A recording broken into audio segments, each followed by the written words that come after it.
कर्नाटक के senior leader और MLC CM Ibrahim ने आज अपना इस्तीफा कर्नाटक के लेजिस्लेटिव काउंसिल के स्पीकर को सौंप दिया था, जिसे स्पीकर ने मंजूर कर लिया है। पिछले कई दिनों से सीएम इब्राहिम और कांग्रेस पार्टी के दरमियान इख्तिलाफात जारी थे, जिसकी वजह से सीएम इब्राहिम ने कांग्रेस पार्टी को छोड़ने का फैसला किया था।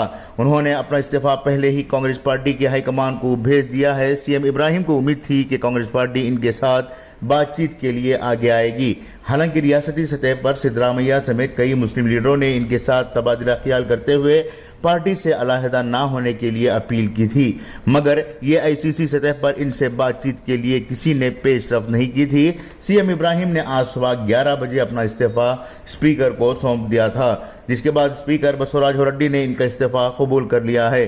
इत्तलात के मुताबिक सीएम इब्राहिम अब जेडीएस में शामिल होने जा रहे हैं और जल्द ही वो कुमारस्वामी व एचडी देवेगौड़ा के साथ इस बात का ऐलान करेंगे। ब्यूरो रिपोर्ट, इनकलाब न्यूज़, बेंगलुरु।